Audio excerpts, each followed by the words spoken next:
তরিকা তালিমের 2 নম্বর প্রশ্নটা খেয়াল করো। লেখা আছে শূন্যস্থান পূরণ করো। এইরকম ঘর দেওয়া থাকবে, খেয়াল করো। এইরকম কি দেওয়া থাকবে? এইরকম ঘর দেওয়া থাকবে। এইভাবে লেখা থাকবে আলিফ, এরপরটা খালি, এরপরটা দেওয়া থাকবে ক, এরপরটা খালি, এরপরটা জ। এবার দেখো আলিফের পরে কি?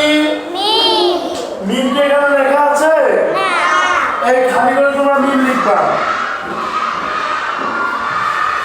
এরপরে দেখো ত লেখা আছে, ত এর পরে কি হবে? এই ত এর পরে খালি কর, ত এর পরে কি? ত এর পরে কি বলো? তাহলে ত এর পরে কি হয়? তাহলে এখানে তোমরা জ লিখবে। বুঝছো আমার কথা? বুঝছো আমার কথা? এরপরে দেখো নিচে, নিচে বা লেখা থাকবে, সা লেখা থাকবে,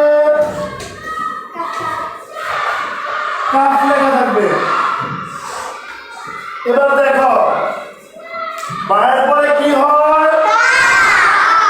তোমরা পরে তা, তোমরা খালি করতে এরকম তা লিখবে। তারপরে সা লেখা আছে এখানে, বা তা সা, এরপরে খালি কর, খালি করে কি হবে বলো তো? তাহলে এখানে তোমরা ফা লিখবে।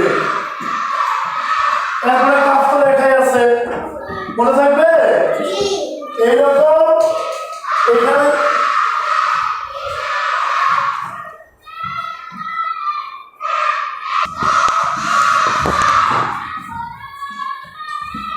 এরকম দেখো, এই ঘরে হা,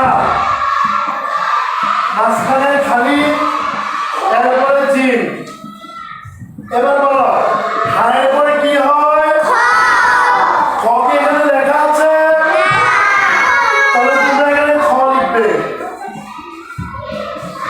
বুঝতে পেরেছো? এরপরে দেখো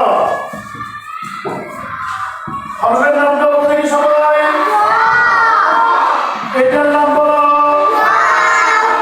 এটার নাম জাল। এবার বলো রয়ের পরে কি হবে? এই তোমরা এখানে ঝা লিখবে। র ঝা ওয়াও, রয়ের পরে কি হয়? ওকে তোমরা এখানে দাল লিখবে। তাহলে এবার হয়েছে কি দেখো তো সবটা? এরপরে খেয়াল করো, এটা কি লিখছি? এটা কি লিখছি? আচ্ছা এবার দেখো সিনের পরে কি হবে?